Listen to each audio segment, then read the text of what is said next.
Good evening, pilots and mercs. Today we're going to be reacting to BattleTech, the Cicada from Big Red 40 Tech. Now, the Cicada is an interesting little thing. I've seen a lot of them on the battlefield, but I'm still kind of interested to see which role it falls into. Again, it's one of those mechs I've seen around, but just don't have much experience with, so I'd like to see firsthand what some of the accounts are, what its role is, and how we could use it better on the battlefield. So grab your drinks, grab your snacks, and let's roll the film. BattleTech, the Cicada. Look into the distance. Is it a locust? Is it a hornet? No, it's a cicada. Gotta say, it's really well armed for a locust variant, but we'll see. In this video, we are going to be going over a mech design to compete with the vaunted Locust, despite being twice its weight.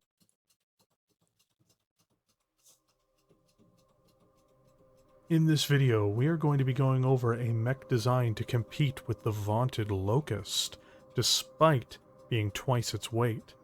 That mech is Hartford Co. Industries' Cicada. A medium mech weighing in at 40 tons, this battle mech was one of the fastest machines designed for its era, indeed rivaling the Locust, a machine which was half of the Cicada's overall weight. So here's my question.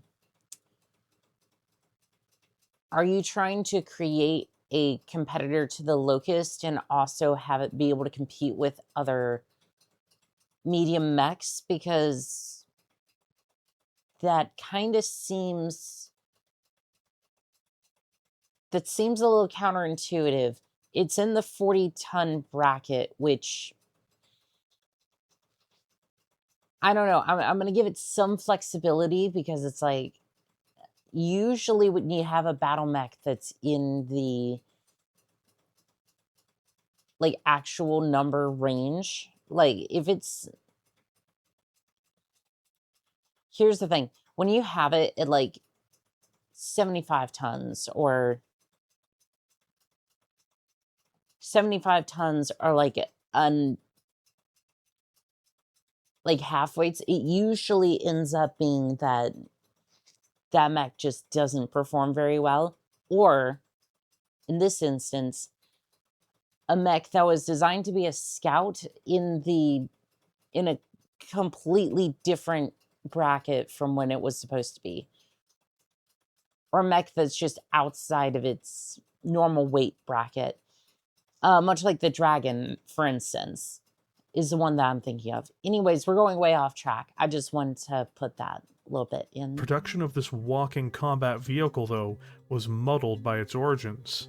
First produced in 2740 for the Star League Defense Force in competition with the Locust, the favored pure speed recon mech of its era, the Cicada was acquired in small numbers to replace Locust losses at that time. Star League pilots found that the Cicada had several advantages over its lighter counterpart, such as being more dangerous in physical confrontations with other mechs and tanks, as well as having additional standard firepower. Still, it was never acquired in as huge quantities as the Locust, and its primary factory on Bryant was destroyed during the Succession Wars. I mean, to be fair, the Locust, if I remember correctly, was, I believe I saw some reports from other pilots in the comments of 10,000 units of Locust being produced, and then some 600 years later, you know, after Succession Wars and whatnot, like well into the Dark Age era, you still have a bunch of these Locusts running about. Like, you still have about 5,000 units, and after core helm memory being discovered, the Locust basically was able to reproduce like its namesake. So, well, not reproduce, but you know what I mean. They were able to make more of the Locust based off the designs that were found in the memory core helm. Anyways. would survive said succession wars, though only barely, before the Hell Memory Core was found, allowing for there you new go. production to take place mostly within the Free Worlds League. The Cicada's primary use is recon, much like the Locust, especially in its standard CDA-2A configuration. It was designed to be a more robust replacement for the Locust and offer more weaponry. This results in a mech which is more expensive and largely does the same role. The CDA-2A has a pit-band 320 standard engine, allowing it to run a maximum speed of 129 km per hour, and giving it a movement value of 12 in-game. Its primary weapon systems are 2 Magma medium lasers as well as 1 Magma small laser. For defense, this particular design is outfitted with 4 tons of armor, matching the Locust it was primarily designed to compete with. The Cicada is... I have many questions, so I'm kind of mixed on this. I'm kind of mixed on this one because the laser suite is good. But why 2 large lasers on... I like the idea of lasers. That's good. I like that. But your heat to damage ratio is not good in this instance. Like, again,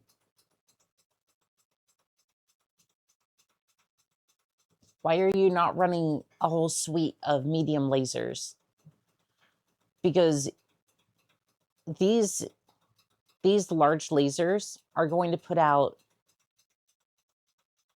I want to say memory serves, 7 heat to 9 damage, where the medium lasers have 7 damage to 5 heat.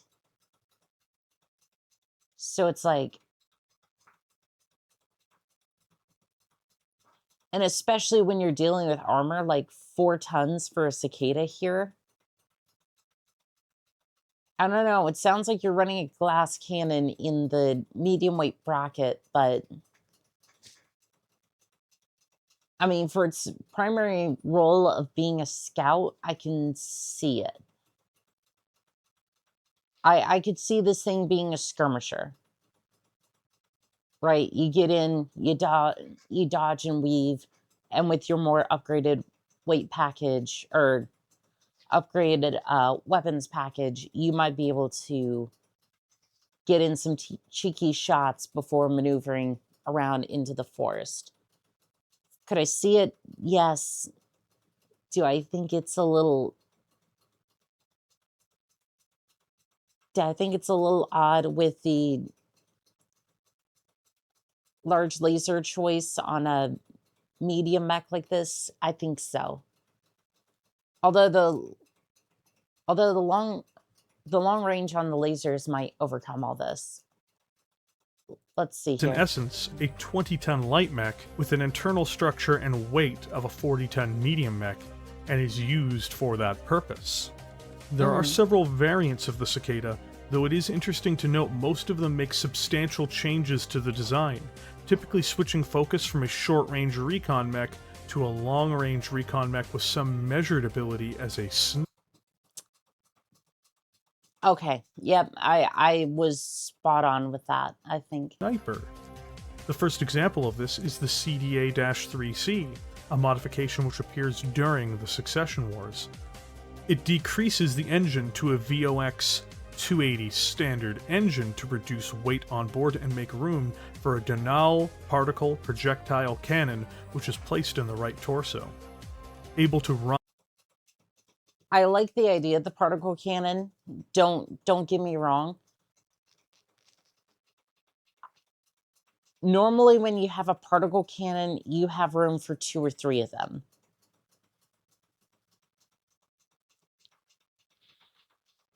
Normally when you have...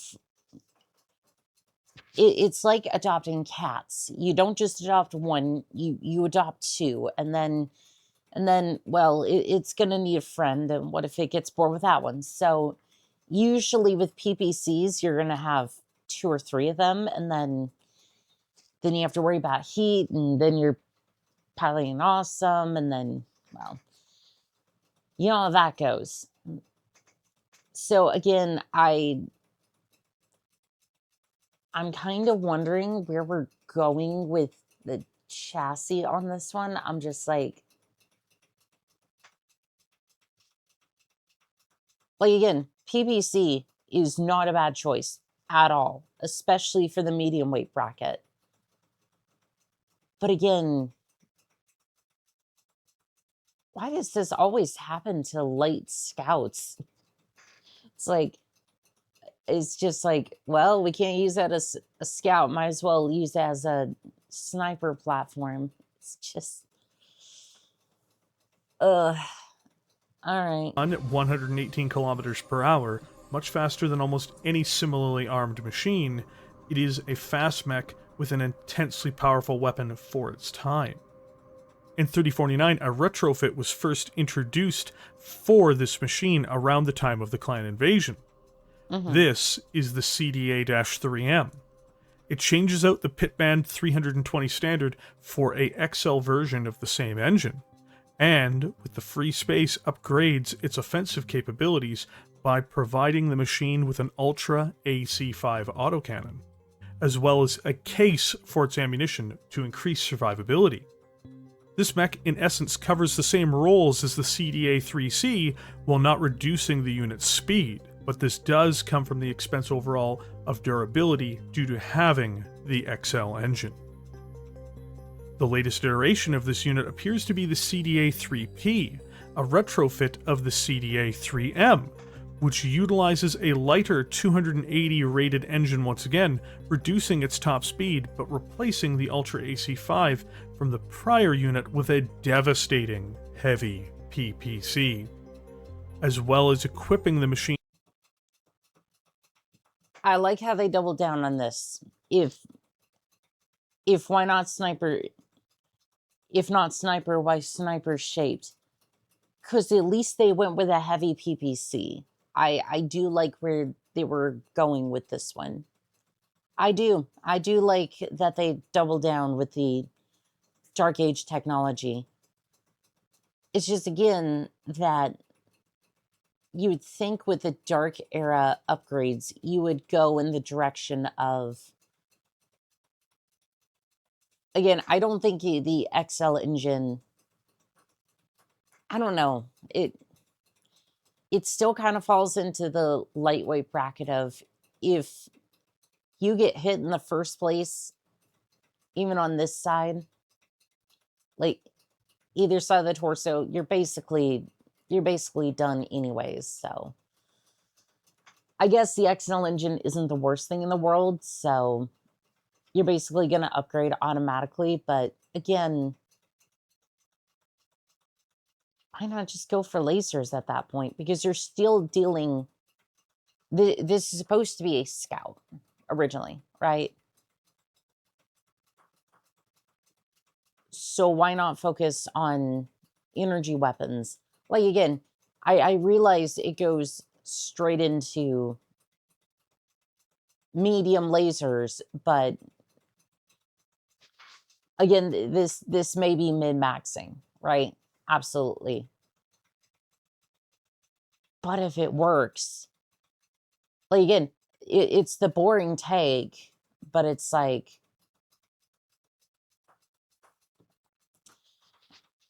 it's the boring take until your ammo bins explode. And in that case, well, and again, it just,